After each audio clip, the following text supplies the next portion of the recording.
Hey everybody, good evening, happy Sunday, October 10th, cheers, good to see everybody.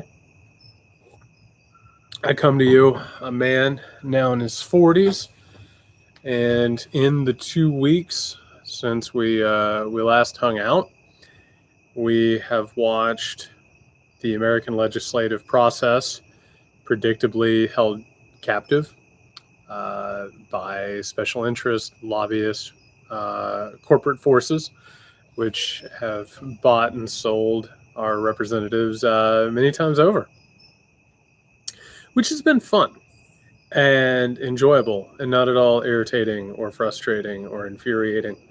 And then to boot, while all of that is happening, we have also seen radicalization along the right, as we always do. Things are progressing in the same way that we expected them to, that we always talk about and diagnose and discuss and warn about. And, it's been a lot. We're going to talk about that in the questions tonight. A lot of questions about polling among Trump supporters, comments from Trump supporters, as well as a few people who are starting to take notice of what's going on. Meanwhile, a lot of people have continued to live in absolute denial about where we are, what's going on. But then again, what else is new? We live in a political environment where to admit what is actually happening is a terror too great for many of our pundits and journalists and politicians to really wrap their heads around. And of course, there is a growing push among other circles, including tech, libertarians, other affiliated groups, to try and assert more control over society than they already have, which is a huge amount of control already.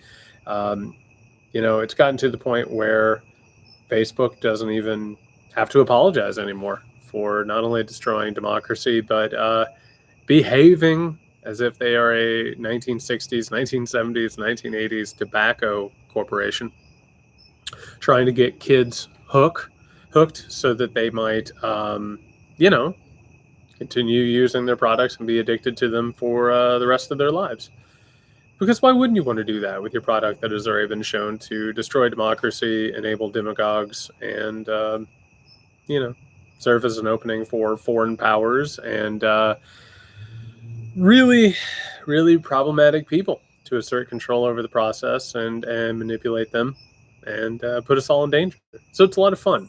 But again, as always, it's very good to see everybody. I hope you're well. We have an absolute shit ton to talk about tonight. Really good questions that touch on so many different things. And I'll go ahead and I'll start with this. The things I seeds, which by the way, it's spooky Halloween social media title time. So I see that. It's funny. Thank you for the birthday wishes. It was interesting to turn 40 in the age of COVID and deal with all that stuff. The things I seeds. Question, unless I'm too late, I felt compelled to watch Bill Maher and his slow-moving coup piece. Did you catch it? Any thoughts on the accuracy? So this is an interesting thing. A lot of people sent it to me that Maher had done this segment on Friday. I used to watch Bill Maher pretty regularly. And I watched it because Maher for a while was one of the few shows that actually had conversations about controversial issues. Occasionally you would have guests on that would have larger adult conversations about what had happened. You got some historical context in there as well. And then, the kind of awfulness of Bill Maher sort of overtook the program. And for those of you who undoubtedly have watched this show, Maher injects a lot of himself in the show. And it has been really hard to watch and to see him constantly like lash out at the left, because as he is getting older, like a lot of people do, he's grown more and more conservative, and also grown to really dislike young people. And somebody sent this to me, and it was very strange to see the things that people like myself have been warning about sort of play out on HBO, and with Bill Maher. And it was, in a way, it was a little bit hopeful to see, that somebody had put this stuff together, or at least started, using the research of people like myself and Kinzier and others. That felt good that somebody was finally talking about it. I will say that the segment, if you haven't seen it already, it it it basically serves as sort of a wargaming of what 2022 and 2024 might look like or might feel like, particularly how the GOP and Trump and their associates could possibly try and overthrow an election and lead to violence. I will say, though, that a lot of the people who are now sort of talking about the possibility of elections being overturned or crises, I think they miss a little bit of the analysis about why this is happening, how this is happening, why all of the different actors are involved in this thing, which we'll talk about a little bit tonight. But if you haven't already, the Muckrake podcast goes over this. Past Bourbon talks go over this. American Rule goes over this. A large part of what we're watching is that we are in a moment of crisis, multiple crises for that matter. Our political situation right now is reaching an intractable moment of gridlock in which something is going to have to shift. And the question is, what is that shift going to be? We're reaching this epoch, this crossroads. And the question is, are we going to plot some sort of new path forward that either furthers democracy and creates a government or a society that takes care of people and takes power away from corporations and the wealthy? Or are we just going to dive into that and just go full bore? Donald Trump would be completely incapable to explain to you why he would overthrow an election. The only thing that he has going for him is a natural instinct to believe that any contest that he would lose is rigged, or that he's being cheated out of something. There's a personal drive there, a lack of something, a rot, right? The people around him who push this type of stuff, and we've talked about this a little bit on the Muckrake podcast, these people like John Eastman, the Claremont Institute, all of these people who have at least a fundamental intellectual understanding of what's going on and are trying to sort of eat around at the edges of liberal democracy, which is what the right and conservatives always do, because they want to destroy it. They want to dismantle liberal democracy in totality. Those people can hold court on this. They can talk about theory. They can talk about why they would like to do it. Of course, then you have corporations, big tech, the wealthy, who want to dismantle liberal democracy because they have reached a point of maximum profits, more or less, and massive maximum exploitation of the workforce. And so as a result, what they have to do is they now have to crunch the United States. We've talked about this at length on the podcast. They've gone around to second and third world countries. Of course, we put quotes around that because that's how they see it. They have to figure out a way to expedite more profits, because when you maximize exploitation around the world, you have to bring it back home when you've maximized those profits. Whenever you have you've created a global machine in which you're exploiting people for their labor. You're paying them nothing. We've even seen that corporations have made use of slave labor and near slave labor, child labor around the world. Eventually, you have to make more money. You have to increase profits. And if you have basically the entire world set up in a forced labor and a near slavery type situation, the only place that you can turn is the United States of America. So what they want to do, and I've always called this the post-political type situation, they have intentionally dismantled the way that our government works. They have transformed it into an organ for redistribution of wealth. They take our money and then they just shove it up to the top. So-called trickle-down economics, which is just a bullshit term which hides the fact that it takes our money and hands it to the wealthiest individuals and corporations. Well, after taking our money and taking our money and taking our money and making sure that we don't have health care, we don't have schools, we don't have roads, and making sure that the government doesn't really do anything for us, well, you got to do more. You have to continue taking over the government. And as somebody said in the chat, which is, what Kinzier says, eventually you got to sell the U.S. off for parts. You have to privatize things. You have to figure out a way to push austerity. They can't stop. They're incapable of stopping. And the way that the capitalist system works, they can't say no. They have to overheat the system, and eventually this thing is just going to melt down, which, that's where we're going right now, which is what always happens with these hyper-capitalistic systems. They overheat to the point that they melt down.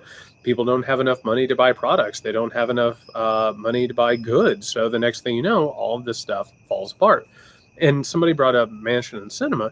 They are there to ensure that the government isn't going to change this austerity, that they're not going to suddenly start investing in human projects. We're going to do a big episode tomorrow that will air on Tuesday for the Muckrake podcast, where we're going to talk about this recent push for a global corporate tax, which is, I've talked about it before on my Substack. It's like throwing rocks at a speeding train. You suddenly have nation states, such as the United States of America, that look at their corporations and they're wealthy and they say, oh my God, these things have grown beyond our control.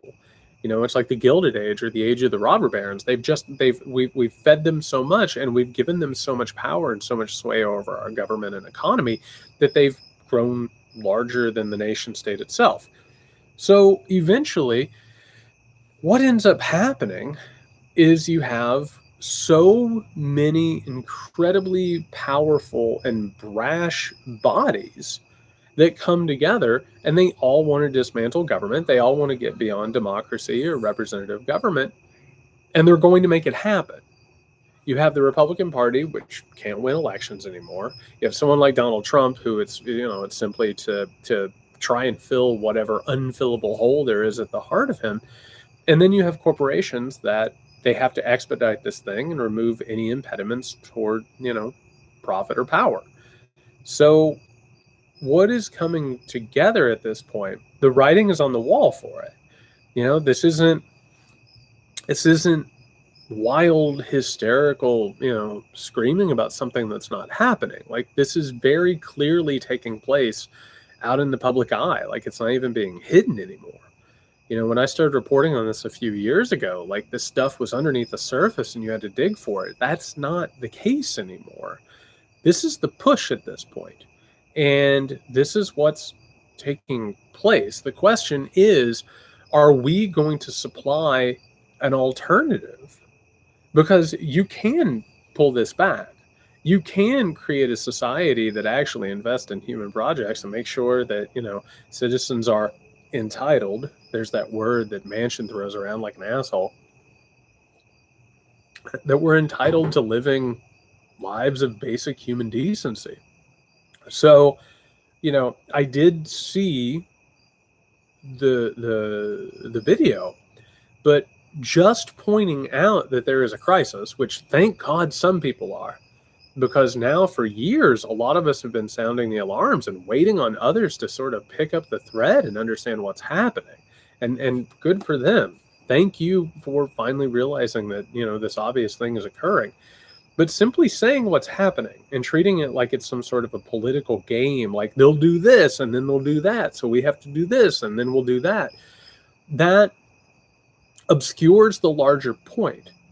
And by understanding why this is happening, and why these people are attempting to overthrow democracy, and why it makes it likely, and why all of these different actors are trying all of these different things, all of a sudden it becomes very clear not just why this is happening, but what we need to do. And what we need to do is we need to take back some of that power, undo all of these decades of austerity, unnecessarily chosen artificial austerity, take back power from corporations and the wealthy, and start to move in the other direction. That's the only thing that we can do. So when people start talking about this, and there's a ton of grifters and a ton of people who are, making a hell of a living off of this stuff. If you want to talk about this crisis, please do, because we need all the people screaming from all of the rooftops about what's going on. But there has to be context. We have to explain why it's happening so we can understand what we can do about it. But thank God some people are finally picking up on the things that we've been screaming about for forever. Now, with these two things, and this is associated, I had two related questions, and I'll answer them together. Pat Fuller said, MAGA talk of civil war, how serious is this? And Do Something said, what do you think of the calls for civil war, and also of TFG making a video for the Ashley Babbitt family? Also, did you see that Andy Go in Poland claiming he had to flee the U.S.? The Andy thing, he's so full of shit. Oh man, he's a frustrating, dangerous person. So with the Civil War thing and with the Ashley Babbitt thing, this is a larger conversation. So one of the things that's happening here is that the actors that I was just talking about, everyone from Trump to the Republican Party to white supremacists, separatist corporations, all of these different groups, what they have to do in order to get the larger political body, MAGA world, people who would vote for Donald Trump or who would accept all of these things, in order to get them to go along with anything that limits freedoms, that ends up with violence and intimidation, in order for them to accept things like a soft coup or, a quote unquote legal coup, in order to get them to accept that, you basically have to convince them that there is a crisis that needs to be answered. And this has been the case for so long. The answer for dictatorial control, or Caesarism, which is something that all of these people push, right? The idea that some sort of a dictator needs to wade into the political chaos and discord and, take over and make things right through sheer force of will. You have to prepare people for that, and you have to make them believe that not only are you on the precipice of a civil war, but you have to make them ready to fight a civil war. In this case, you have to convince people that they are ready to do it, that they're ready to, quote unquote, protect their families from the New World Order or whatever QAnon conspiracy is, popular this week. So what you have to do in order to try and take over is to prepare them to fight a civil war. Now, the dance is to keep them from doing it. You want them to be as close to fighting a civil war as you possibly can without having them fight a civil war. Most of these people are not interested in having roving bands of paramilitaries and mobs going through the streets killing one another. What they want to do is they want to push the envelope in order to have people ready to do this, ready to vote for it, ready to accept extra legal measures. But they also want to go ahead and keep America as close to normal as possible. Because if America erupts in a civil war, it hurts the ability for profit to be made, for political deals to be pushed, for people to go ahead and take over a system, which is what they want to do. And so they want it to be kept intact as much as possible. So all of these different actors want to keep the temperature up as high as possible without it overflowing, right? So they want really, really badly to get a hold of power and to take a hold of the levers of power without having these people go out in the streets and kill people and hurt people and commit mass atrocities. The problem is that when you start having them believe this, it's going to happen. And we've already seen that. Of course, we've seen right-wing vigilantes going out in the streets and hurting people. We've seen the teenager who killed a couple of people, Ashley Babbitt, who is being turned into a martyr, which is what these authoritarian cults and paramilitary groups need. They need somebody who was wrongfully killed, and they need to go ahead and make them a martyr in order to inspire other people, because it says to everyone, you know what? If you don't get involved with this, if you're not ready to fight a civil war, if you're not ready to get involved, they'll kill you too. They'll take your family, they'll take your guns, they'll throw you in camps, yada, yada. So that is why you have Trump making a video for Ashley Babbitt's family. That's why you have all of this going on, is because it is, and by the way, Kelly here is bringing up the Claremont Institute, the non-American Americans. It is about the other. It's the old, there are real Americans and then there are non-real Americans. They want there to be a situation in which one group believes that they hold a claim over America and the other people are dangerous, they're terrorists, and so whatever happens to them, you don't have to worry about it because it's defense. And whenever you have authoritarian regimes or Caesars or dictators, the entire point is that they are given all-encompassing power to fight wars on the outside of the country, but also wars within the country. They are given absolute power in order to take care of the chaos there and here. They do not want these groups to go out and kill people, but I have to tell you that when you agitate them, when you tell them to this point, when for decades, for generations now, you tell these people that, their families are going to get thrown in camps, their guns are going to get taken away, the New World Order is coming for them, the Satanists are coming for their families, they start to hold these violent fantasies. And I've seen it. I know people who have these violent fantasies. I know people who have spent their entire lives champing at the bit over the possibility that they might be able to, fight the New World Order, that they might, that they're going to need to just create arsenals and armories at home, and they're going to have to basically fight an occupying force of the United Nations whenever they show up or when the New World Order shows up. So, of course, the people in MAGA think that they're going to need to fight a civil war. I saw that happening back in 2016. I mean, I saw it happening, truthfully, like when I was younger and I'd be around, family members and people in my community who believed that they were going to fight in a giant mass war and that they needed to be prepared for it. I've seen people, I've seen people do target practice while fantasizing that they were going to have to be rebels in some sort of New World Order conflict. And in 2016, you can go back. There's an article I did for the New Republic. I want to say it was in Charlotte, North Carolina. I talked to people and heard people over and over and over again talking about, the possibility that they were going to have to commit violence and participate in a civil war. So the question at this point is, are they going to be able to keep those people home, so to speak, and keep them from committing violence, or are they going to lose control over them, or are they eventually just going to say, what, the hell with it, go ahead, commit violence, that's the only way we're going to be able to do this. And there's a weird sort of a moment in all of this, and Trump is very instructive here. On one hand, people play these roles. I talk about this all the time. They want to have fantasies about fighting these wars or fighting as insurgents or going out and harming their neighbors. And on one hand, that's like this very powerful fantasy that they're never going to carry out.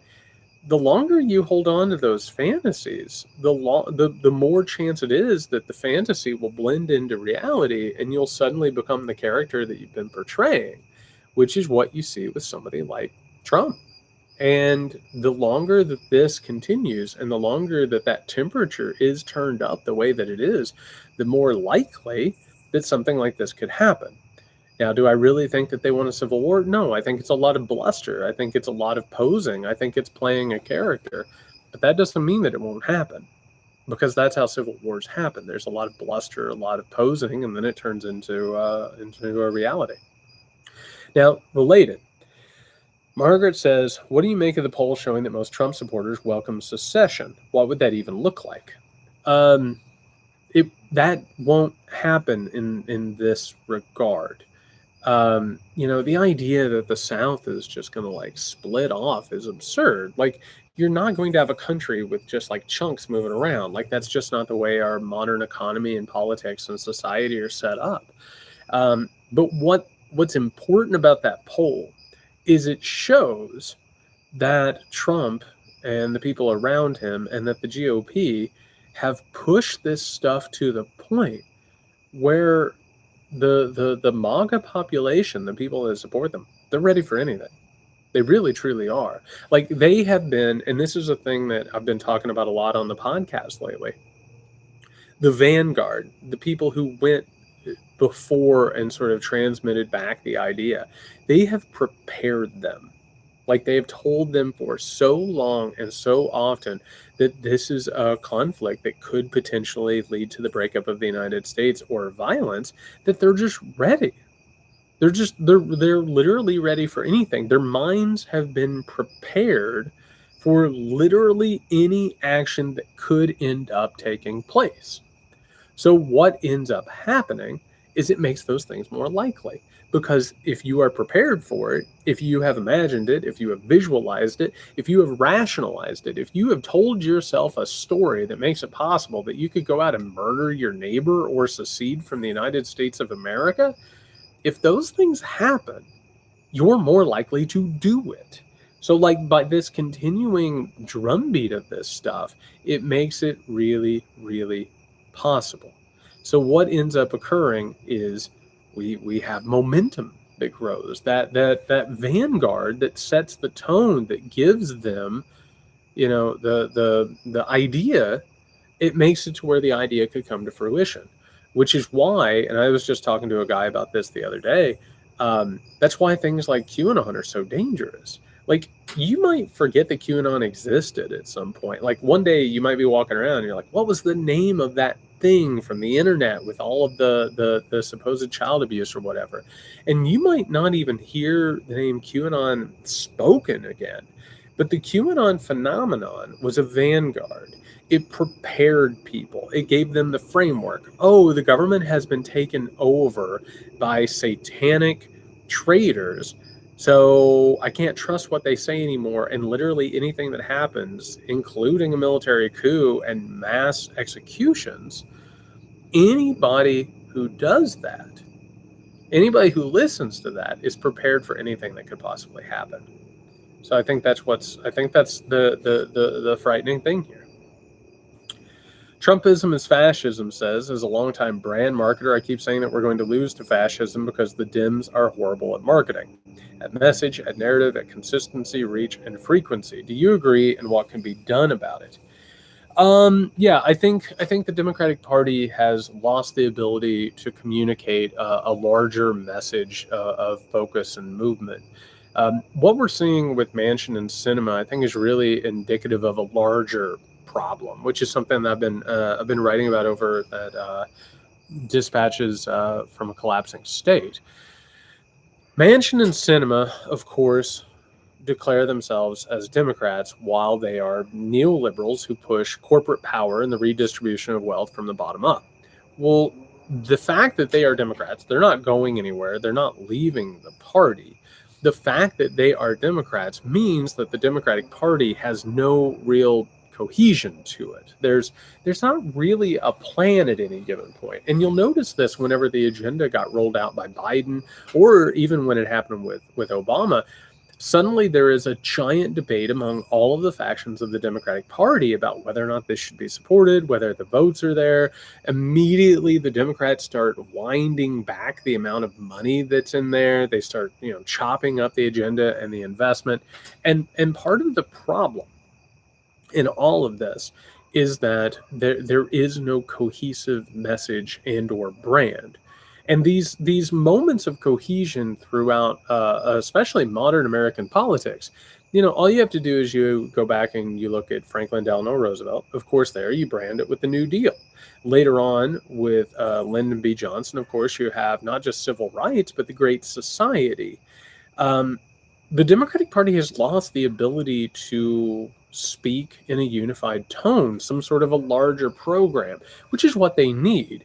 And actually, the more, lately, y'all might not have seen it, but there was this Ezra Klein article that was pushing like a revitalization of neoliberalism, and I think they called it popularism, but it's classic third way Democrat and Republican neoliberalism.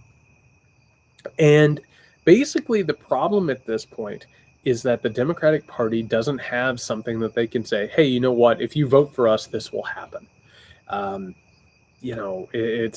There's not been an action that you can say the Democratic Party is going to push for this, because the moment that it occurs, the moment that they gain power, suddenly it's a larger debate, because you have so many different factions and motives and pursuits within the Democratic Party.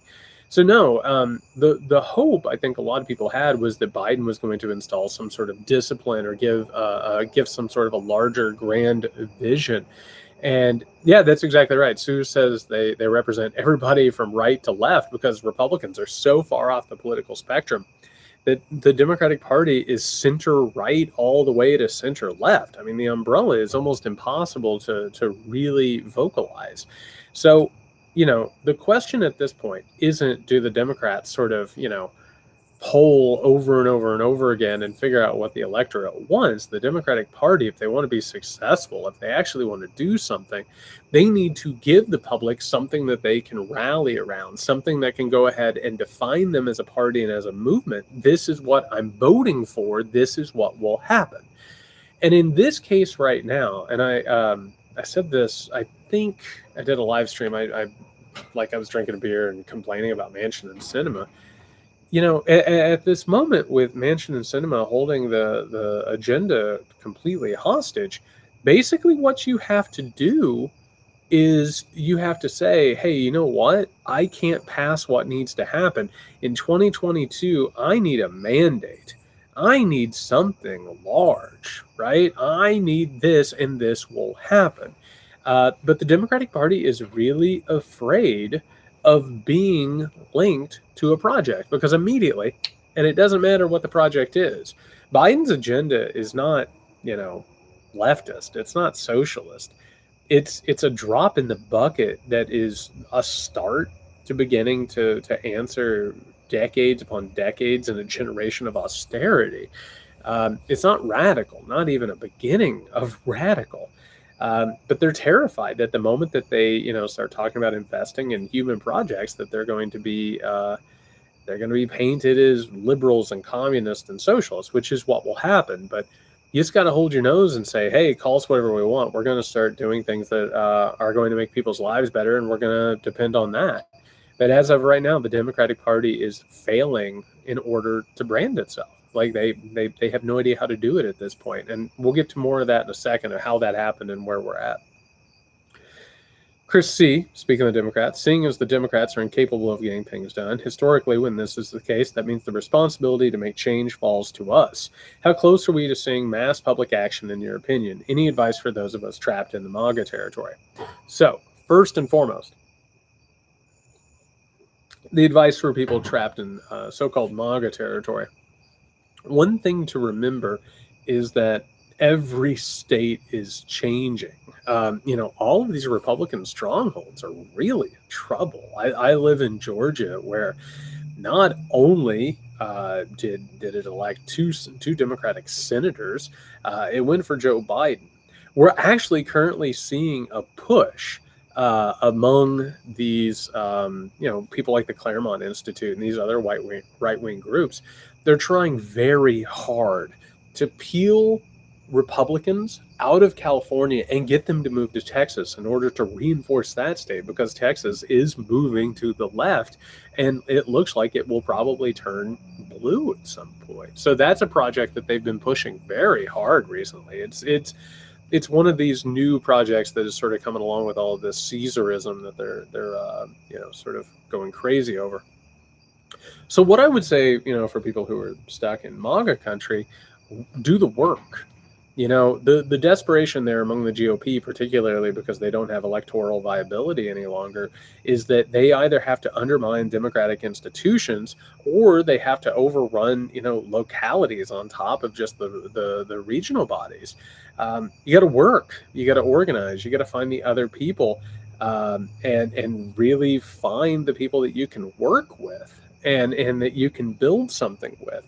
Because in order for those states to go ahead and turn from red to blue, or whatever we want to call it, there has to be the structure in place. So the question at this point is, do you want to be part of the structure? And you can make your life better. You can make your kids' lives better. You can make your neighbors better. You can make the country better if you put some skin in the fight and you take part of the movement to try and turn that state over.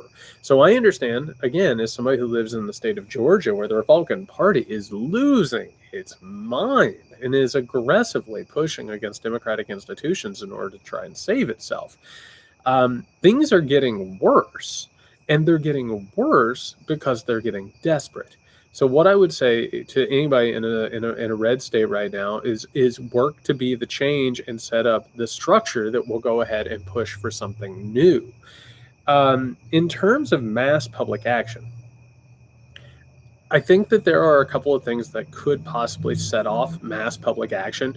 I have been really heartened by the fact that people have been walking off their jobs. They've been going on strike. I think that these things are good omens that there is a shift in terms of power and consciousness.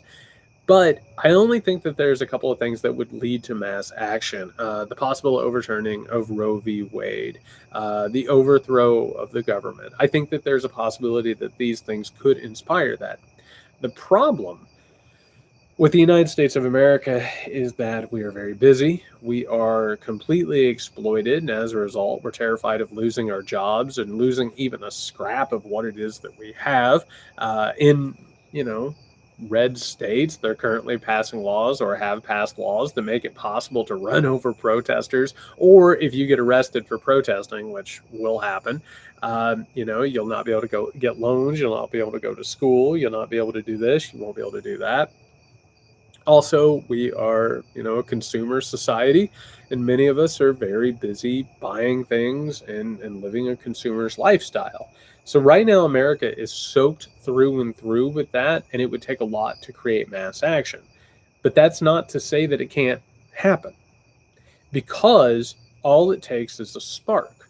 Things change very, very quickly, and conditions on the ground, the material conditions within the United States of America, they're rough right now. That vast, massive inequality, like even people who are voting for Donald Trump, even people who are voting for the Republican Party, they understand that the inequality is artificial. They understand that they're being scammed, that people are taking advantage of them. They have to look elsewhere because the people who are scamming them and taking advantage of them are saying, hey, don't look at us, look over here. Those people are the ones doing it. It's people of color, it's immigrants, it's traders. So I think there is a possibility of mass action, and all it takes is a spark. And I think that's, one of those things that, the Floyd protest showed us, is that things can happen very, very quickly. So I think there's a possibility, but, some dominoes would have to fall for sure. Shelley, I like this one. This is good. Explain the meaning of Christian Constitutionalist. A Virginia State GOP candidate for House of Delegates is claiming this position. So this is fun. It's a Christian Constitutionalist. It's complete nonsense. It's complete nonsense. It's a made-up idea. It's a made-up position, like many of them are. The Constitution was not written as a Christian document, even though many of these people now claim that it was divinely inspired, or that it was meant for Christians explicitly, or that the heritage of America is Christianity, white Christianity.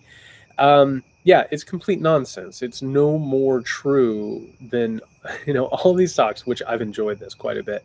Corporate communist or capitalist communist. Yeah, I've loved this recently. This thing that the Republican Party, they are beating the drums on this. But basically, it's just it's a buzzword. It's a tested slogan that is meant to infer to voters that the person who's saying it, this candidate, is in favor of a theocratic regime, which would mean that it's the United States in which all of our laws and all of the ways in which we work and all of our decisions are predicated on Christian doctrine. And more or less, if that was allowed to happen, we would be looking at a situation in which we would be forced to live within a Christian country and have religion more or less dictated through our laws and our customs and our direction. It's pretty terrifying, but that's what it comes out to. The Constitution has absolutely nothing to do with religion.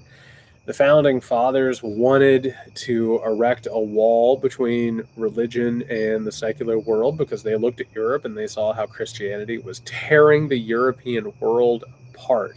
Protestants and Catholics were massacring each other, and it was absolutely destroying the political and societal structure. They wanted to create a secular, enlightened society. Doesn't mean that they weren't totally in favor of white, wealthy, slave-holding men being in charge of everything, but they wanted to get away from religion. So that's absolute bullshit nonsense, and it makes me laugh. The fact that they're just it's like Mad Libs. It's just like just absolute contradictory nonsense that the right is throwing at the wall. Hannah, what's with the new thing where the GOP has started calling Democrats the party of the rich? So that's a large part of what's happening currently within our political system. So in the past, the Democratic Party, and some of you might remember this, the Democratic Party used to represent people of color, minorities, labor unions, and people who wanted to reform the capitalist system. What happened with neoliberalism and the fabled third way that was embraced by people like Bill Clinton and other neoliberals? They started moving more towards higher donors. They started moving more towards corporations. And what has happened right now is a really weird situation. And in America, of course, the Republican Party has started to represent a group of people. So on one hand, they've got small business owners, right? They've got people who are millionaires. They're like local business leaders, regional business leaders, people who have a significant amount of money, but they're not necessarily, on a Forbes list somewhere. Although those people, they have a lot of people among the tech world and entrepreneurs who do support the Republican Party because they're dismantling the government. In a lot of ways, the Democratic Party has started to gain support among what we would call the administrative class, the people who go to college. They come out and they become middle managers, or they become managers at giant corporations. Plus, you've also got corporations that, in order to sort of protect themselves from accusations of racism, sexism, any types of discrimination and or political backwardness, they start to, sort of sell themselves as being quote unquote woke. And as a result, they sort of rely on the Democratic Party. They sort of lean toward that. Meanwhile, they're throwing just tons of money at the Republican Party as well, because they want to, sort of cover all bases. But that administrative class is very, very crucial in all of this. This is one of the reasons that we have this sort of like urban-rural divide in this country, and why the Republican Party is always going after higher education, because a large part of their support comes from people who couldn't afford to go to college. Maybe their kids went to college, they didn't complete it. There's a lot of sour grapes in all of this, but in a way, it is an attack on what we would call the administrative class, which is against a lot of people who were able to afford college and or, sort of participate in this new economy, which was set loose, of course, by neoliberalism. On one hand, we have the administrative class who goes to college, gets some college under their belt, some higher education, and they're able to sort of participate in this new knowledge economy, right? Meanwhile, on the other end of the spectrum, of course, we have a lot of people who are caught in the service economy, and those people are pissed off And in a lot of ways, they're looking for someone to voice their anger or sort of work as, the bludgeon who will strike out against the people that they resent or don't like. So as a result, the Republican Party has spent a lot of time recently starting to rebrand the Democratic Party as the party of the rich. They're not the party of the rich. They are the party of the higher educated. They're the party of the administrative class. And, in a lot of ways, this is a complete, misrepresentation of what's going on. Surprise, surprise. That's what the Republican Party does, and that's how they work.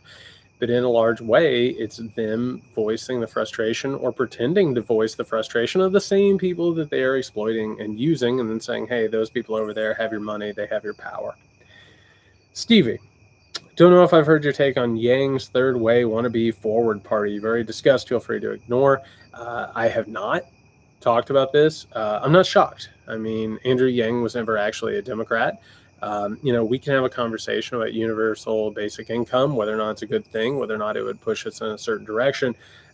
What Yang is interested in is disruption. He's not particularly interested in building coalitions. He's not particularly interested in taking care of marginalized communities and or, really dealing with social issues.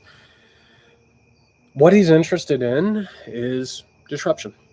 That's pretty much it. And so this party, I don't think it has legs. I think more or less it's going to turn into, sort of a libertarian tech stand-in. And as the Democratic Party and the Republican Party, as they sort of butt heads, I think what's important to remember here, and what, Yang has made abundantly clear, is that there is plenty of room for alternatives to spring up. The question is where those alternatives will be and what they will do to the system. What will they stand for? There's room for socialist parties. There's room for libertarian parties. There's room for tech parties. What we've seen in the past, particularly in moments of crises, is that we see these special focused groups start to pop up, right? There's even been an anti-Mason party. You see a lot of people who sort of take up space where there's a vacuum in order to start building coalitions. Sometimes, anti-Mason party, you gain power and traction, and actually you end up electing a president or two. But you do so after you start to partner with the major parties and you take them over from the inside out, which of course is what actually happened with the Tea Party, which was created by millionaires and billionaires who wanted to take over the Republican Party in order to lower taxes and basically hand over, control and power of the government to them using conspiracy theories and racism. Okay, two related together. I'll read them together. Rich, happy belated birthday. Thank you. I appreciate that. What do you think top Trump advisors ignoring subpoenas means? What should Congress do about it? And then Keith says, for me, it's about how far Dems are willing to take contempt charges for refusal to comply with subpoenas, and the report that they plan to run out the clock and issue a rebuke rather than hold the VIPs of the insurrection criminally accountable. That's the problem here, is that this commission is looking into this stuff. They've issued more subpoenas than I expected to. But to really go after these people, to hold them in contempt, which, they know that they're able to do this and there won't be any legal consequences. Trump and his cronies and conspirators have made it obvious that you don't have to play by the rules and there aren't really consequences.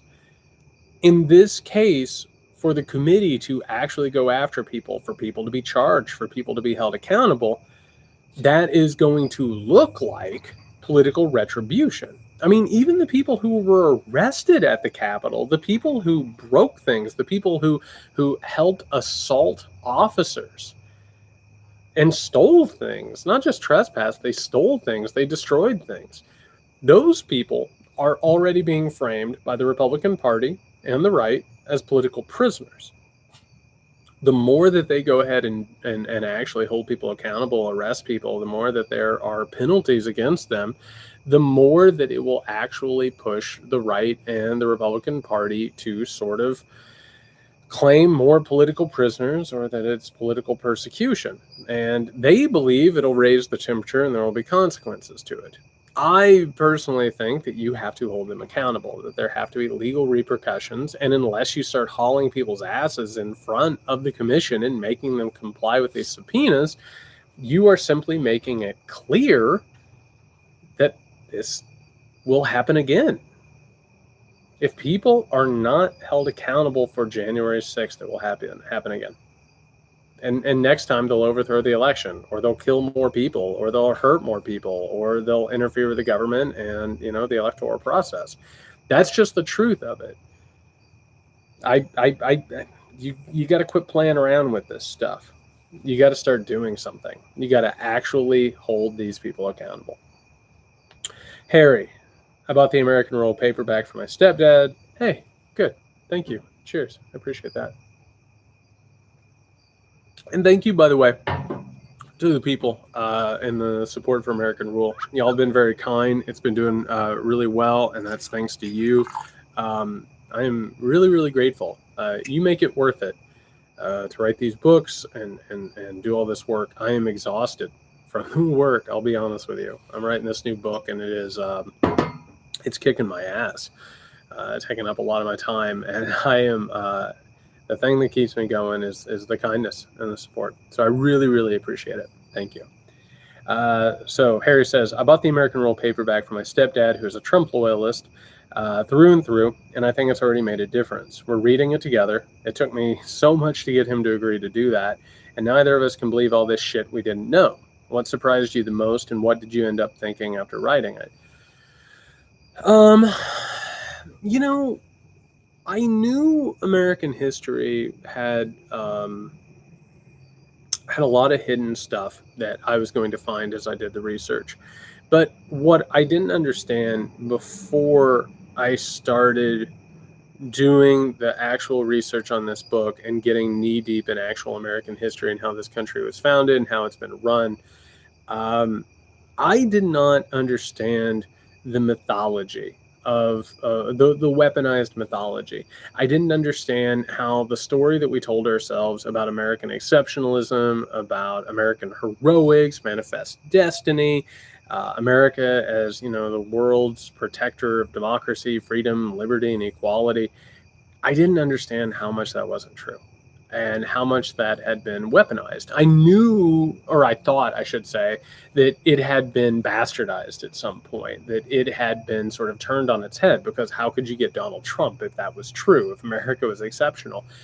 And what I ended up figuring out, and Todd says, is we were all born in a cult.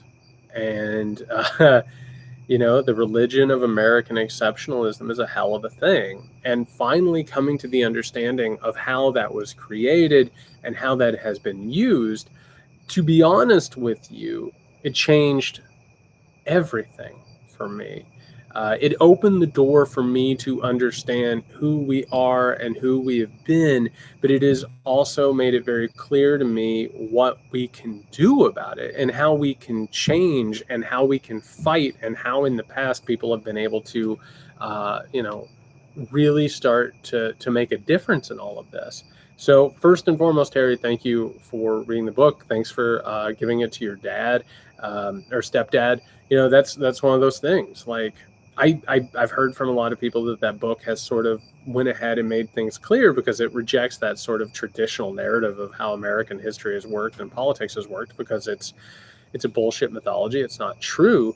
And once you start piecing together what has actually happened and how things have actually occurred, you can start to look beyond red versus blue, that trench warfare mentality, and start to see how things worked. And I've heard from a lot of people whose parents, siblings, family members, loved ones, that they were sort of lost in the Trump conspiracy theory, alternate reality in the book was able to sort of chip away at that and help them out. So I'm glad to hear every time from somebody.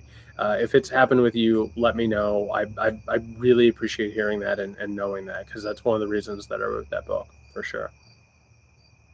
S. Nelson, why should we presume that the American system of government as advertised by corporate media has any ability to autocorrect? Who are the people we presume to belong to? I think that's the problem, is that people expect this thing to just fix itself. I think we can all remember back in January where, Joe Biden was getting ready to get inaugurated, or even the night that he was inaugurated. And immediately everyone's like, America's back. We are, we had that blip in the road, and now everything's cool. Everything's good. Everything's fine. And it just accelerated. Things just continued to get worse and worse and worse, and very quickly, right? It didn't stop there. Trump didn't go away. The Republican Party didn't mend their ways. This thing is not going to fix itself.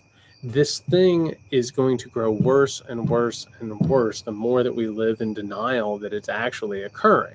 I say it all the time. I try and say it in every I try and say it in every broadcast and every podcast and every appearance that I do. Trump was a symptom, not the disease.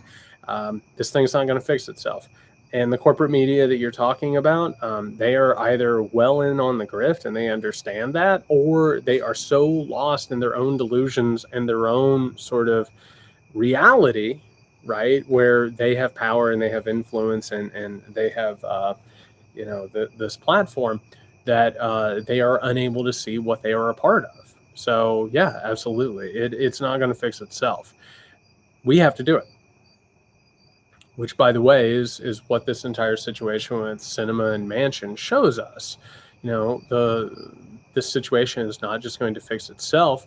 If we are going to make this better, we're going to have to put some skin in the game. We're going to have to vote for better people. We're going to have to run for office. We're going to have to organize. We're going to have to build something different. Yeah, corporate media will not help us. And, I posted something about this today where, if there is an authoritarian takeover and if there was blood in the streets, we would still be getting these articles talking about, woke liberalism and all this stuff. And somebody said, no, like that would end the free press. And it's like, not the entire free press. Like there would be plenty of magazines, publications, newspapers, and TV networks that would still continue. They would just be part of a larger authoritarian situation. It's the people who would say no. It's the people who would say, this isn't right. Those are the people who wouldn't be around anymore. There are a lot of complicit people in this country who continue to be complicit. McConnell has to go. I heard you on a show. Sorry, I can't remember which one. It sounded like you think the right isn't interested in building something new, but in taking over the systems that already exist. I find this interesting, but I wonder what all of it means to you. Yeah, I do believe that. I think for all of the bluster that people like, Steve Bannon have about the globalist system, the global economic system, or whatever, I think for all of this talk of fighting against it, what they're actually doing is they are advocating to take over that system and use its power. And one of the things that we're starting to see more of in terms of right-wing talk and planning, and a lot of these think tanks that are sort of plotting the future of the right, what they're actually interested in is overtaking internet, big tech companies, getting a hold of these algorithms and these economic systems. That way that they can go ahead and use it to entrap us in alternate realities in which they control the information we get. They pump us full of propaganda and misinformation. They weaponize history by getting rid of actual history under the banner of CRT or whatever bullshit they want to call it. And basically just sort of reprogram the entire thing in order to create or recreate, I should say, the old consensus, the white supremacist consensus that used to exist back in, pre-civil rights days. That's what they would love to get to. But no, they don't want to melt the system down. They want to steal the controls of the system so that they can use it. That's the entire purpose of what's going on. We're getting up on 60 minutes, so we'll try and knock one more out before we hit 60. Your biggest fan here. Thank you, America. Looking forward to the Bourbon Talk tonight. I finished watching the 3-part series Atlas Shrugged on Amazon Prime. I would like your views on it and the convoluted logic that the Republicans seem to have followed by it. Looks like it has the big government taking over the supply chain industry, which Republicans equate with Democrats. In reality, I see more of republicanism in the thoughtless actions to kill industry, like Trump's tariff wars and ability to control pandemic. So in this case, actually, we're going to hit 60 minutes and then I'll answer it. We've got a few more here, so keep hanging out. Yeah, I haven't talked about Ayn Rand on here. We'll do that here in 7, 6, 5, 4, 3, 2, 1. Thank you for coming out, everybody. Cheers.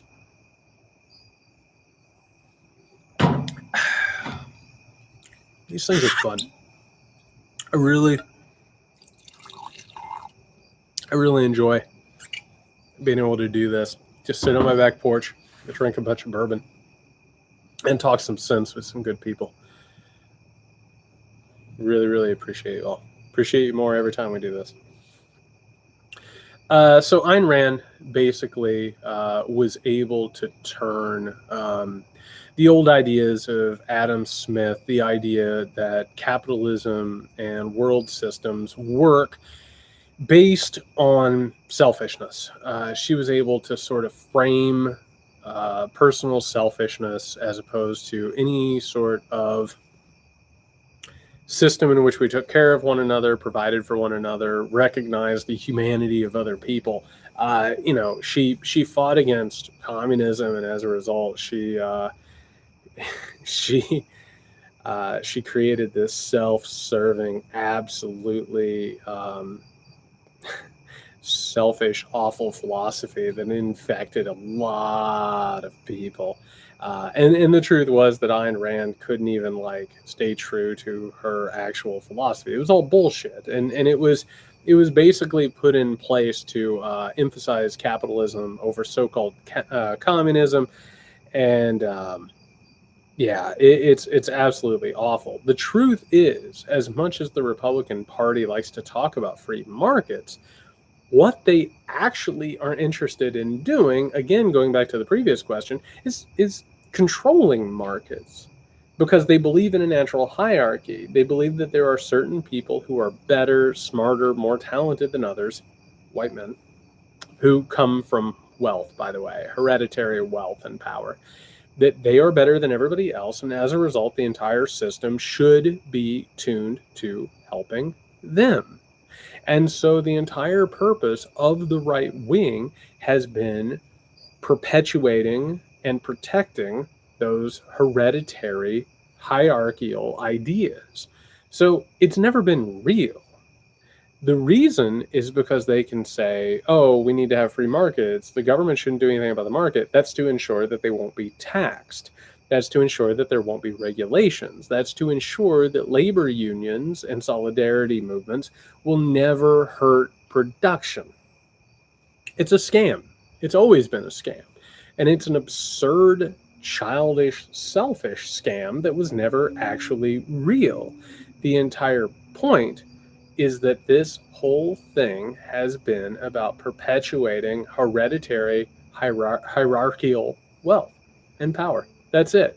They don't care about free markets. They're not pro-life. They're not fiscally conservative. They manipulate markets constantly. Pro-life, they don't actually care about abortion. They care about controlling women. That's it. It's not like after you're born, they help you even the slightest bit. They're not fiscally conservative. When they're in charge of the government, they spend debt and run up debt like nobody's business. They're not small government. They love the government getting in people's lives and taking things over. They're hypocrites. They have no actual principles. They love white supremacy. They love hierarchical society, and that's the only thing that they're interested in. And they're opposed to liberal democracy because they believe people of color, women, and the poor shouldn't have any determination in how things happen. It's really repulsive. Absolutely repulsive. Let me see. Next up, Sally says, comment request, is Taiwan a country? How involved should we be in Chinese military action? This is a big mess that not a lot of people are talking about. There is a ramp up in military tension happening in Taiwan, in which China is running a lot of war games while we are stationing Marines and sort of basing our forces around Taiwan. Because when you have these superpowers, particularly engaged in a burgeoning Cold War, which is what we're involved in right now, you have all these momentary escalations, and then eventually somebody will back up. China does not want to go to war, a live war. We don't want to go to war. The problem is that right now we are on the precipice of a really, really problematic moment. Um, with the economy the way that it is, with politics the way that it is, with illiberalism, white supremacy, and authoritarian movements growing up around the world, all it could possibly take. Oh, we're absolutely already in a cyber war, and we've been in a cyber war for years and years and years. All it would take is a spark. In the new book, I just got through World War One, and World War One starts, more or less by accident. This thing occurs, and suddenly all of the nations that would eventually end up slaughtering one another to the tune of millions dead and the decimation of Europe and the working class. Nobody saw that this assassination was going to take place, or after it happened, nobody believed that it was going to lead to, one of the biggest wars in human history. We're in a really scary moment, particularly with the way the economies are working and the way that our politics and fluctuations are occurring. At this moment, it would be great if we all just stayed away from each other for a little bit and let tensions go down and let the situation calm down. Because if the economies melt down, if these illiberal authoritarian movements, gain some sort of a semblance of control, if a spark hits, my God, it could be really bad. So everybody needs to back off, because otherwise we're going to find ourselves in a situation that I don't think people want to be in. I'll just say that. Tom says, you tweeted that colleges aren't leftish today. Is that true? And why does everybody say that they are? No, colleges are not leftist institutions. That is a misconstruence of both present situations but also history. Colleges started to rise up. We're talking about like coming out of the Middle Ages into the so-called Enlightenment.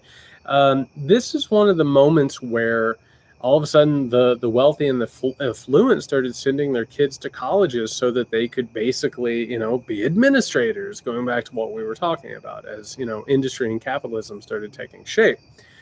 What we have seen for the most part in the educational system and in the academy is that it has been an engine to educate people in order to take over the system of power and administer it.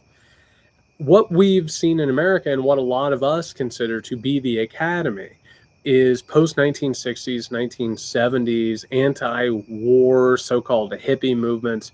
Of course, things like CRT and the social sciences are always brought up. And of course, a lot of professors are very liberal or left-wing or whatever. That's where a lot of the thought comes out. That's where a lot of, anti-power, even Marxist ideology comes out. But our colleges and our universities, they are businesses. They are businesses. And this entire idea that universities are inherently left-wing is not even close to being true. Coming from somebody who works within them, who is an academic for years and years and years, and a professor, the idea that it is a left-wing body is a complete lie that is used to cut their funding in order to try, and like we were talking about earlier, to strike blows against this divide between the administrative class and everybody else. Yeah, I've been thinking about writing a Substack about this for a while. There are a couple of people I think I'm going to bring onto the Muckrake podcast at some point to talk about this, because this is a giant misunderstanding about what the academy is and how it works. I mean, it's a corporate structure at this point. It's a for-profit business model. And yeah, it's a business with some liberal professors. That's exactly right. That's how it works. And anybody who works within it is well aware that that's what's going on. It's this legend of the 1960s and 1970s, the free speech movement, the anti-war movement, the civil rights movement, this idea that all of these things amount to somehow or another academia being a left-wing institution. It's not real. All right, we got a handful of questions left here. Okay. Have a good life. Looking forward to Bourbon Talk. Hey, cheers. I'm glad you're here. I've been unusually busy lately working on my very COVID-y New York City high school. Good luck with that. All of us educators are all messed up over that. And haven't had time to focus on politics and current issues. Given the limited time, what do you feel are three of the most pressing concerns to spend time learning about, engaging in? One, it is the efforts to disenfranchise people and radicalize people, as I've been talking about, that is coming not just from Trump and people around him, but also think tanks that are corporately funded, funded by billionaires, right-wing institutions. They are infiltrating these things. They are working really, really hard to disenfranchise people and rig elections.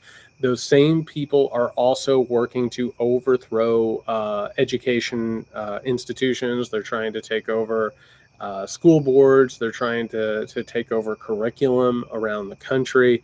And third and foremost, I would say spend some time really getting up to speed on how corporate denial and corporate dollars have taken over our democratic institutions, how they hold the Senate, the Congress, the presidency, how they hold all of that hostage, and how they've more or less turned the U.S. government into an engine of redistribution of wealth. Those are three of the things to pay attention to right now, for sure. And all of it, by the way, all of it has so many different aspects to it.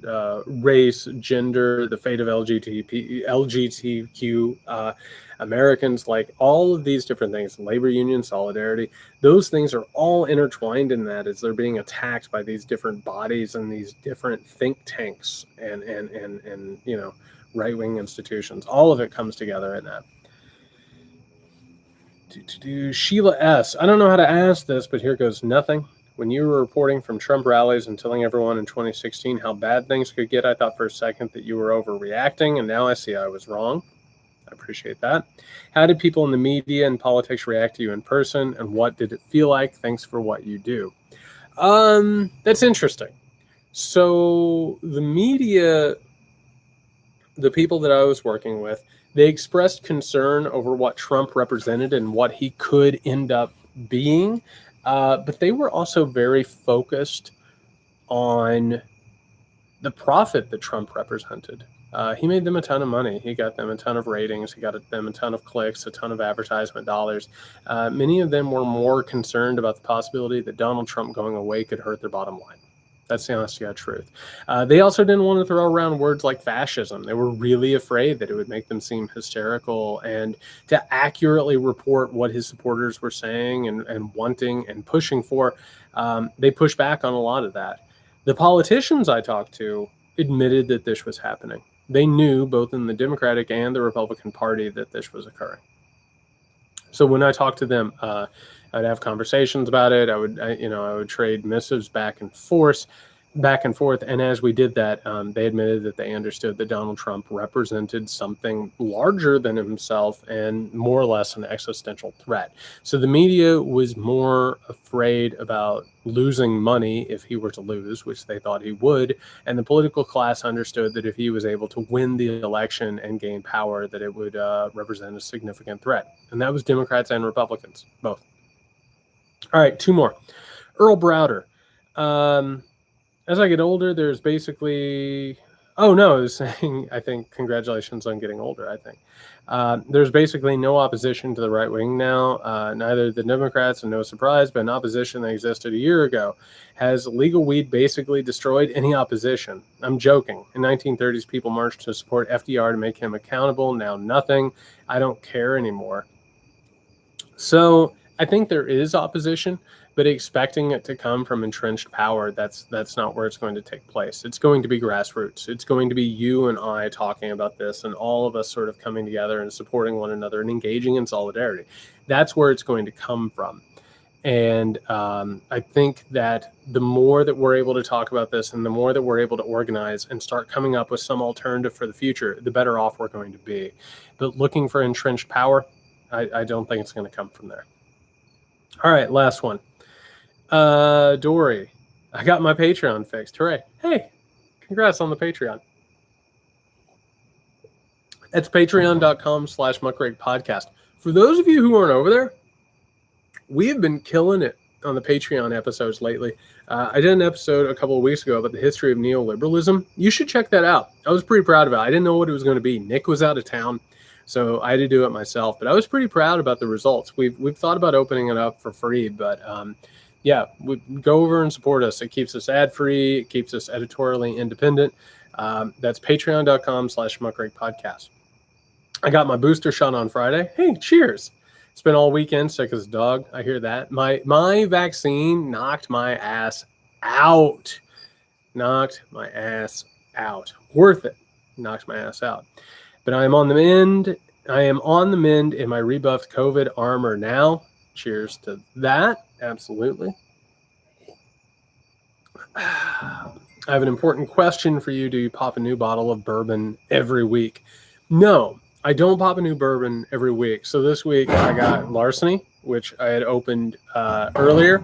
It sort of depends on what I'm feeling like. Every now and then I get really, really excited and I'm like, you know what? I'm going to break open a new bottle, which is satisfying, right? And then a cool thing that happens with Bourbon Talk is now I get to look at this bottle of Larceny. I'm like, that was from the Bourbon Talk on October 10th. It takes on an importance. It takes on sort of a power. Right? It commemorated, of course. It becomes something that, means something to me because I enjoy these things.